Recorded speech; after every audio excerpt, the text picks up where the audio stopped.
صحابہ کانفرنس میں شہید ملت علامہ احسان لئی ظہیر رحمہ اللہ کے بھائی فضیلت الشیخ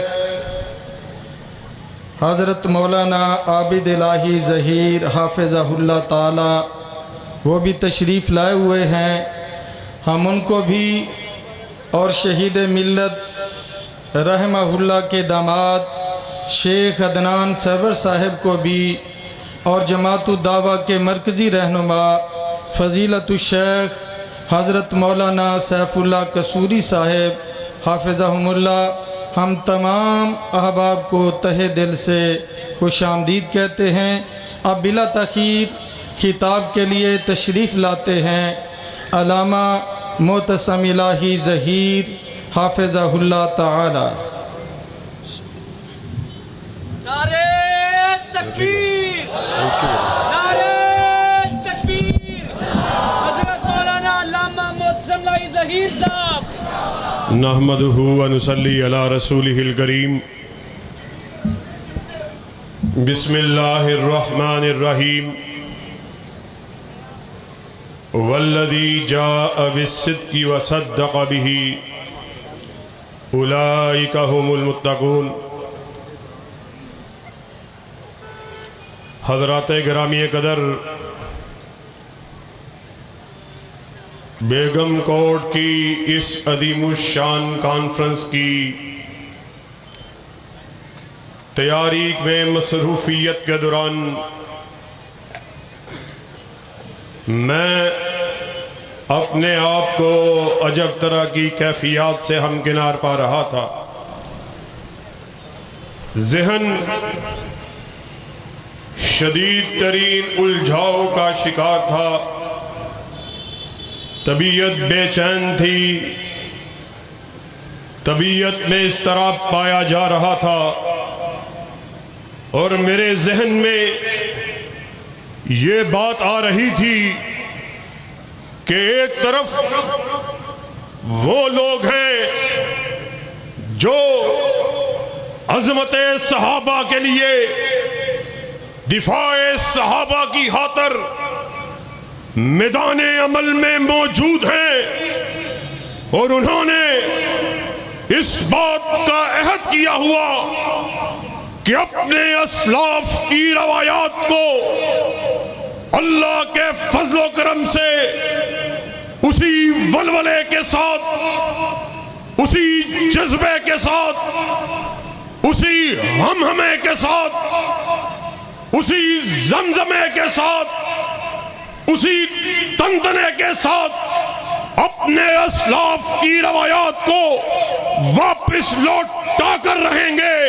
اور ایک طرف وہ بد نصیب ہیں جو کبھی اپنوں کی شکل میں، غیروں کی شکل میں، انتظامیہ کی شکل میں دفاع صحابہ کے اس عظیم الشان کاز کو نقصان پہنچانے کے لیے میدان عمل میں نظر آتے ہیں.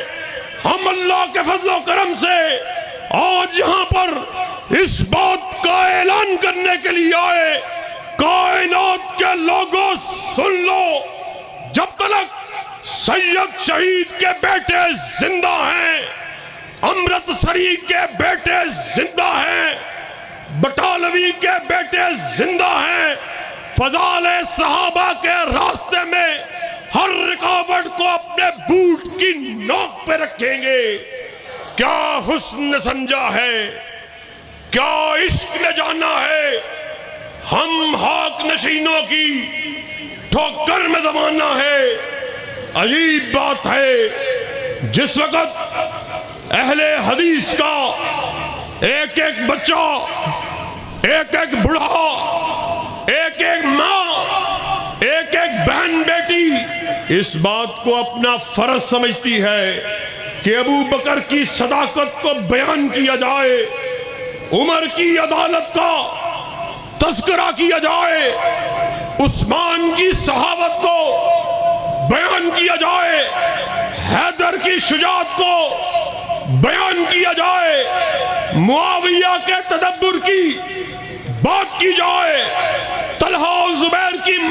کو بیان کیا جائے، ویسے ہی بعض لوگ اس بات کو اپنا فرض سمجھتے ہیں، اپنی مجلسوں میں، اپنی بزموں میں، اپنی محفلوں میں صدیقہ کائنات کی شان میں گستاخی کو کیا جائے، ابو بکر کی شان میں اہانت کو کیا جائے، عمر پر تبرع کو کیا جائے، معاویہ کو، حسن و حسین پر، طلحہ و زبیر پر گندگی کو اچھالا جائے۔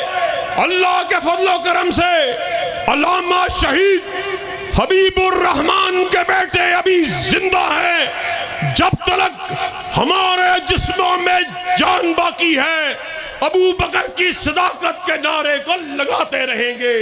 نعرہ تکبیر، صداقت مصداق اہل حدیث، عظمت صحابہ، شان امیر معاویہ، علامہ معتصم الہی ظہیر، مرکزی جمعیت اہل حدیث پاکستان۔ اور مجھے بابا شہید کی وہ بات یاد آ گئی، انہوں نے ایک جلسہ عام سے تقریر کرتے ہوئے کہا تھا کہ اللہ کی قسم ہے اس زمین پر کبھی رحمت کی برکھا نہیں برک سکتی جس سرزمین پر ابو بکر و عمر کی توہین کو کیا جاتا ہو۔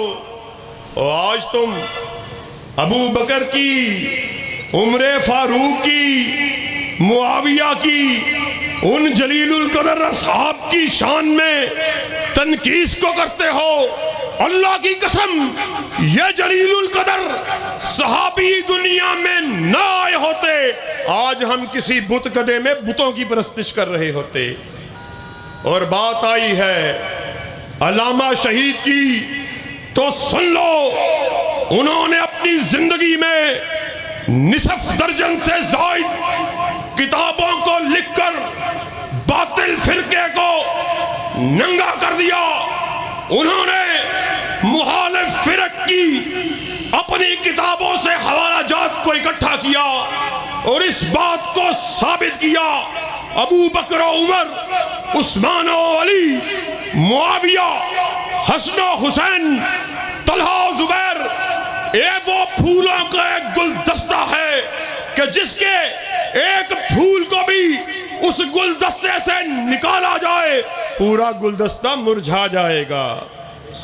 اور ساتھیوں، علامہ شہید کی کیا بات کی جائے کہ جن کی ساری زندگی باطل فرقوں کو للکارتے ہوئے گزری، اور انہوں نے صرف تقاریر نہیں، نعرے نہیں، تحریر نہیں، کالم نہیں، بلکہ اپنے عمل سے اس بات کو ثابت کر دیا جس دشت سے کوئی مقتل میں گیا وہ شان سلامت رہتی ہے۔ یہ جان تو آنی جانی ہے، اس جان کی کوئی بات نہیں۔ یہ عجیب بات ہے، مجھ سے قبل برادر عزیز ہشام الہی ظہیر آپ سے مخاطب تھے، ابو بکر کی شان میں گستاخی ہو، حضرت عمر کی شان میں گستاخی ہو، حضرت معاویہ کی شان میں گستاخی ہو، رضوان اللہ علیہ مجمعین، تمہارے کانوں پر جوں تلک نہیں رینگتی؟ اور اپنے آپ کو ریاست مدینہ کا دعوے دار کہلانے والوں، سن لو، بیگم کوٹ میں ایجنسیوں کے آئے ہوئے لوگوں اس بات کو نوٹ کرو، اپنے بڑوں تک اس پیغام کو پہنچاؤ، انہیں جا کر اس بات کا پتہ دو۔ اللہ کی قسم ہے اگر تم نے ویڈیوز موجود ہیں، ثبوت موجود ہیں، ہمارا مطالبہ آئینی اور قانونی ہے، فوراً سے پہلے قانون کو حرکت دو، ان گستاخی کرنے والوں کے خلاف فوراً سے پہلے قانونی کارروائی کو کرو، وگرنہ جس طرح بھیا ہشام نے کہا، اللہ کی قسم ہماری منزل ڈی آئی جی کا دفتر نہیں، آئی جی کا دفتر نہیں، بلکہ ہم اپنے مارچ کو اسلام آباد کی طرف جاری اور ساری کر دیں گے۔ اور بیگم کوٹ کے آئے ہوئے لوگوں، نعرے تکبیر، للکار ہے للکار ہے، للکار ہے للکار ہے، شان صحابہ، فضال صحابہ، علامہ محتسم لاہی ظہیر صاحب۔ حضرات گرامی قدر، یہ عجیب بات ہے، اللہ کی قسم ہے، اہل حدیث کے اسٹیج سے جب بھی بات ہوئی، امن کی بات ہوئی، امن کو قائم کرنے کے لیے، فرقہ واریت کے خاتمے کے لیے، مسلکی ہم آہنگی کے لیے اہل حدیثوں نے بڑی قربانیاں دی ہیں۔ ہمارے اسٹیج سے جب بھی بات ہوئی، امن کی بات ہوئی، لیکن اس امن کی آڑ میں ہم نے اپنی غیرت کا، اپنی حمیت کا سودا نہیں کیا۔ اگر تم نے فوراً سے پہلے قانونی کارروائی کو نہ کیا، انشاءاللہ ایسا طوفان بن کے اٹھیں گے جو تم کو ٹکرا کر پاش کر دے گا۔ اور کیا ہمارا ساتھ دینے کے لیے تیار ہو؟ ابو بکر کی صداقت کے جھنڈے کو اٹھانے کے لیے تیار ہو؟ عمر کی عدالت کا تذکرہ کرنے کے لیے تیار ہو؟ عثمان کی صحابت کو بیان کرنے کے لیے تیار ہو؟ حیدر کی جرأت اور شجاعت کو بیان کرنے کے لیے تیار ہو؟ اب ٹوٹ گریں گی زنجیریں اور زندانوں کی خیر نہیں، یہ دریا جھوم کے اٹھے ہیں، تنکوں سے نہ ٹالے جائیں گے۔ وآخر دعوانا ان الحمدللہ رب العالمین۔